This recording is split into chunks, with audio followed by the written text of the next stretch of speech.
But there does seem to be a view held outside Israel that you should at least give a commitment that your withdrawal should be to frontiers only slightly different to the ones that you had before the Six-Day War. Well, that's a matter to be decided in the negotiation. Commitments are the result of negotiation. They are not the prelude to negotiation. Let us see what the changes are, and then let's describe them or photograph them afterwards. You will give no commitment before negotiation, even if it means no negotiations, even if it rules out negotiations for the Egyptians.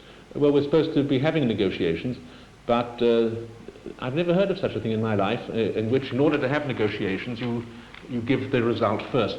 Now, what is really happening? The United Arab Republic is saying you can have an agreement with the UAR, provided the UAR or Dr. Yaring write every single word of the agreement, and Israel's contribution to the agreement must be its signature on the dotted line. Now, that is frivolous, that is unprecedented. We are not the passive object, we must be the active partner in the peace agreement. There's something so surrealistic about what's been going on in the past 2 months that rational men might be unable to seize it.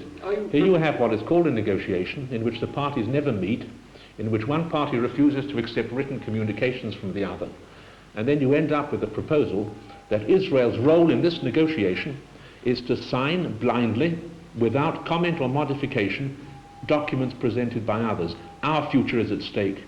Our men, our women, our children. Now, going back to the June 4th line means this. It means that we won't be on the Golan Heights to defend our settlements.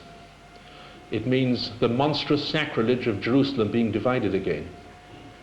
It means that peace and war at Sharm el-Sheikh is not in our hands. It means that the Negev, our development, our fuel supplies, our relations with 2/3 of the world are not in our hands. It means that the Jordan army can sit in firing distance of the airport at Lydda and of the city of Tel Aviv. Those are some of the consequences of the restoration of the June 4th position. So if you ask me in what conditions would we reproduce that position, the answer is in no conditions whatever. There is no interest that Israel has in the world which is superior to the need for having a better, a different, and a more stable situation than existed on June the 4th. But the thing on which we're all united, 18-0 in the cabinet, 115 out of 120 members of the Knesset, about 98% of our people, is that whatever the future map is, it will not be identical with that of June 4th. I really don't think anybody believes that it will be.